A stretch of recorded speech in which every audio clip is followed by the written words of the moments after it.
Hey everyone, welcome to this week's reading of Shard of the Sun.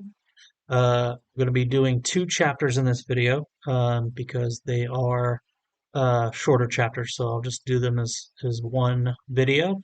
You'll notice my background's a little different. I am in Mississippi this weekend for Tupelo Con, so I am selling books, and so if you are in that area, or nearby, come check out TupeloCon in Mississippi.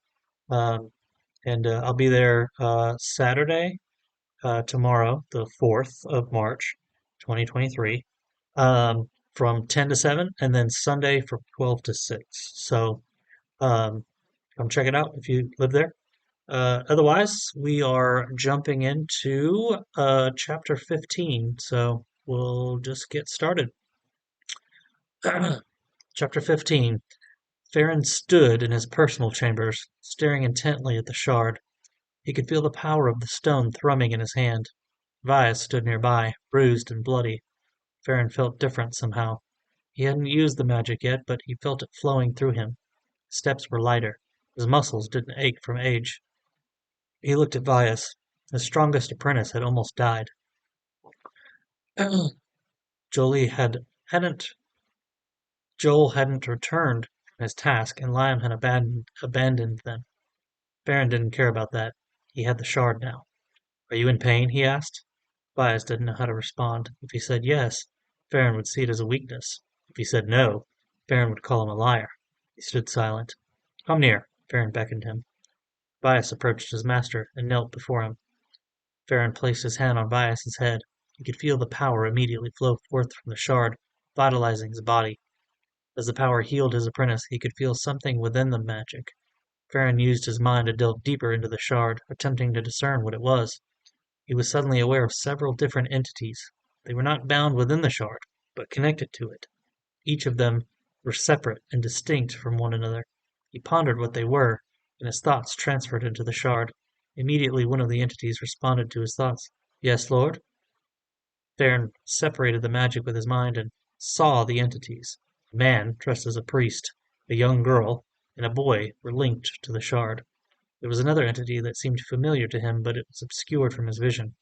The old wizard didn't understand at first. Then their memories flooded him. Each of them had been touched by Broderick. Farron was suddenly aware of Vyas and the shard's connection also.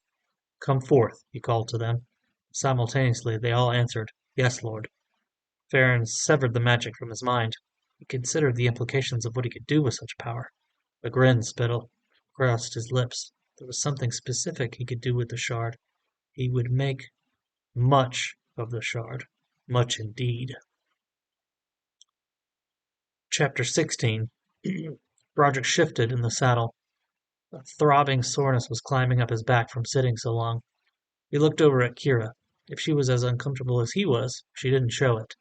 She was strong and fearless, which was what he loved about her. It seemed to him that she had been acting differently since his rescue. He assumed it was because of her deal with the demon that wanted their child, but there was something else he couldn't put his finger on. It had taken them a few weeks to reach this far. Derek had planned to travel back through Ravendale. Kira refused to. She said it was safer to go around the city, and remained adamant despite Derek's assurance that the goblins had been cleared from the area. Derek and his hired army had continued on through the city while Kira and himself had taken to lesser-traveled roads. Broderick felt completely lost, but Kira was confident that they were going the right direction. They rewarded earlier in the day when they ended up back on the main road. Broderick recognized the caves they had camped near when they were first attacked by the goblins. He ran the events of the last few weeks through his mind. It seemed so long ago that they had started their journey to rescue Derek's wife. It reminded him, painfully, of Kira's betrayal. He tried to look beyond that. He realized now that she had done what she felt was necessary to avenge her father's past crimes. He didn't agree with it, but he understood her motivation. He still couldn't believe that Kira was carrying his child. They only had one night of passion together. Roderick reached up and scratched his chin. His face was overwhelmed with stubble, and it was driving him crazy. He was accustomed to staying clean-shaven and hadn't shaved since they left. He couldn't wait to sleep in a comfortable bed again. When they reached the outskirts of Muirwood, he almost didn't notice. His mind was running rampant. Thank goodness, he breathed aloud. They sold their horses to the stable and entered the city on foot. Roderick was unsure where they stood. Would she come to his cousin's with him, or would she expect him to come to her place? They reached the road that led to Derek's estate, and Kira paused. "Roderick," she said, turning to face him, "we need to talk." He nodded in agreement. "I know. Do you want to come to Derek's with me?" "No. You need to come with me." She clasped his hand into hers and led him through the maze of streets and through the city slums. He had assumed she was taking him to her house, and he was right. They entered her windowless house, and she locked the door behind them. Her home was so dark it took several minutes for his eyes to adjust to the gloom. Kira didn't seem to have any problem seeing in the dark, and she left him standing near the door. She disappeared into another room and returned with an enormous book. She placed it on the table, covered with flasks and other devices Broderick couldn't name. "What is that?" he asked after he could see clearly. She motioned him to come near. "This book is a tome of demon lore," she said. "We must find a way to break my deal with the demon Skiran." Broderick's confusion spread across his face. "Break the deal? Is that even possible?" Kira stared at the book cover in silence for long moments before she met his gaze. "I don't know," she said softly. Her pupilless eyes glittered with tears. "I cannot give my child to that foul creature. I won't." Her expression hardened, and she clenched her fists. "I will find a way to break the deal," she swore. "We will," Broderick said. "I will help you." "What can I do?" he asked, reaching for the book. She slapped his hand away. "You cannot touch this. It would suck the life from your body. What you can do is give me the shard. It is our only hope of having even a slight chance of breaking this deal." Broderick's heart froze. He had almost forgotten that he hadn't told her. "Kira," he said with a voice that cracked from nervousness, "I don't have it." Kira's face scrunched up. "What? Where is it?" she demanded. The look in her eyes sent a chill up his spine. "Baron took it from me." For several moments he thought Kira was about to explode and unleash her wrath on him, but then she seemed to gain control of her emotions. "Why didn't you tell me this before?" she asked. "I didn't think it was important." "And what could we have done? Charged back in and gotten ourselves killed?" His shoulders slumped in defeat. "I'm sorry I didn't tell you. It seemed we had enough to worry about, especially when the demon appeared." She was quiet, and Broderick wasn't sure what was going through her mind. Finally, she sighed and opened the large book. "Perhaps we can find an answer in here." While Kira searched through the book, Broderick walked around her house.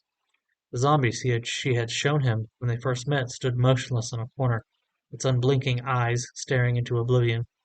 He considered going back to retrieve the shard, but pushed the notion from his mind as soon as it entered. Baron had almost killed him, even when he had the shard, so that wasn't an option. Broderick walked over to the zombie and studied it. It seemed surreal that a corpse could be reanimated and used for tasks. He thought he saw the zombie blink, and so he stared into the corpse's eyes. Life suddenly came into its gaze, and it returned his stare. Its lips parted slightly, and a whispered sound came from its mouth. Broderick didn't hear what it was, so he leaned in closer and turned his ear to the zombie's mouth. "Seek out the Kashaf in the travailing woods," the voice said. Broderick looked to Kira to see if she heard it. She was oblivious to anything but the book. He looked back at the zombie, and the voice reiterated the same thing. Broderick raised an eyebrow, wondering if he was so tired he was imagining things. The zombie laid its right hand on his chest and leaned forward. "Make haste," it said, drawing the words out slowly.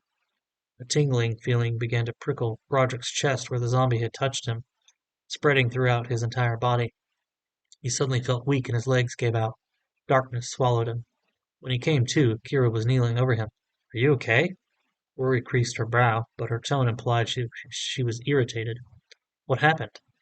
"I'm not sure," he answered, looking to the zombie. It was standing in the corner, lifeless and unblinking like before. "It spoke to me." Kira shook her head. "That's impossible. The undead cannot speak. They can only move." "It did move," he said. "It touched me on the chest." Broderick pulled his shirt up. The handprint seared into his flesh. His eyes widened at the mark. Kira bit her lip. "What did it say?" she asked. "It said to seek out the Kashaf." He struggled with the word. "In the travailing woods. What does that mean?" Kira's eyes wandered back and forth.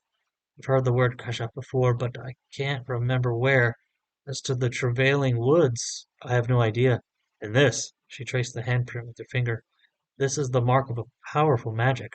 Old magic." possess another's undead creation takes a lot of energy. Broderick shuddered. Farron? He asked.